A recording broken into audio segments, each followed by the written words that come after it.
Hi dears, എല്ലാവരും happy അല്ലേ? Welcome to our channel. ഇന്നൊരു സ്പെഷ്യൽ മത്തങ്ങ എരിശ്ശേരിയാണ് ഉണ്ടാക്കാൻ പോകുന്നത്. ആദ്യം 1/4 കപ്പ് തുവരപ്പരിപ്പ് നല്ലപോലെ കഴുകി കുക്കറിൽ ഒരു വിസിൽ വെക്കാം. നല്ല പഴുത്ത മത്തങ്ങ എടുത്ത് കുരുവെല്ലാം മാറ്റി തോലെടുത്ത് കളയണം. മത്തങ്ങ മുറിക്കുമ്പോൾ എപ്പോഴും ശ്രദ്ധിക്കണം, കയ്യിലേക്ക് കത്തി പാളാനുള്ള സാധ്യതയുണ്ട്. അതുകൊണ്ട് കട്ടിംഗ് പാഡിൽ വെച്ച് മാത്രം മത്തങ്ങയുടെ തൊലി കളയാം. ഈ എരിശ്ശേരി സ്പെഷ്യൽ ആണെന്ന് പറയാൻ കാരണം ഇതിൽ നമ്മൾ പയർ ഉപയോഗിക്കുന്നില്ല. എൻ്റെ അമ്മയുടെ റെസിപ്പിയാണിത്.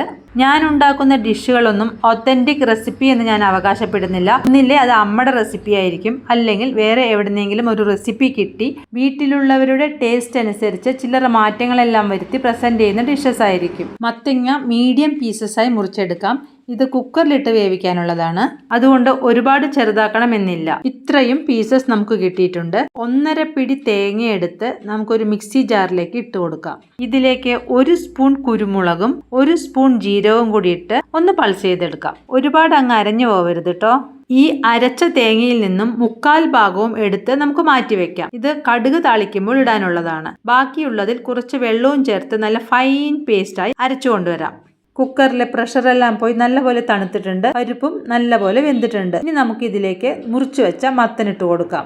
1/2 ടീസ്പൂൺ മഞ്ഞൾപ്പൊടി, 1.5 ടീസ്പൂൺ മുളക് പൊടി, 1 ടീസ്പൂൺ മല്ലിപ്പൊടി, 1 ടീസ്പൂൺ ഉപ്പ് കൂടിയിട്ട് നല്ലപോലെ ഇളക്കിയ ശേഷം കുക്കർ അടച്ച് ഒരു വിസിലിന് വെക്കുക. പരിപ്പും മത്തനും എല്ലാം വെന്തിട്ടുണ്ട്. ഇതിലേക്ക് ഒരു ചെറിയ പീസ് ശർക്കര കൂടിയിട്ട് കറി ഒന്ന് തിളപ്പിക്കുക. ഇടയ്ക്ക് ഇളക്കി കൊടുക്കാൻ മറക്കരുത്. കറി നല്ലപോലെ തിളച്ചിട്ടുണ്ട്. ഇതിലേക്ക് അരച്ചു വെച്ച തേങ്ങ കൂടിയിട്ട് മിക്സി ജാർ കഴുകിയ വെള്ളം കൂടി ഒഴിച്ച ശേഷം നമുക്കൊന്ന് മിക്സ് ചെയ്ത് കൊടുക്കാം.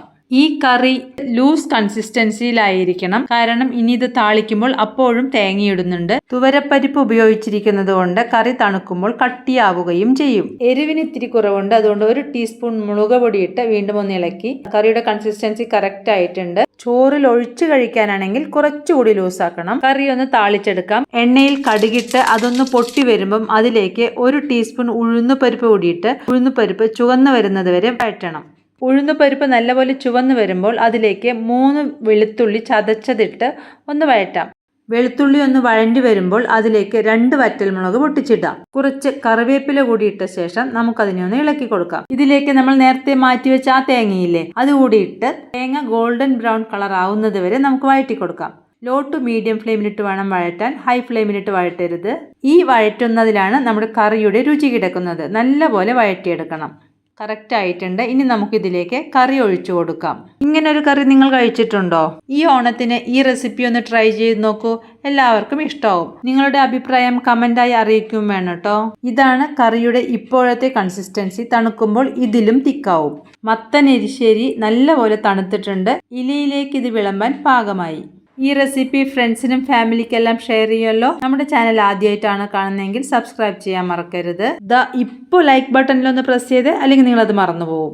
കഴിഞ്ഞ സീസണിൽ നമ്മൾ കായ എരിശ്ശേരി ഉണ്ടാക്കിയിട്ടുണ്ട്, അതുകൂടി ഒന്ന് നോക്കണേ. അടുത്ത ദിവസം വേറൊരു റെസിപ്പിയുമായി വരാം.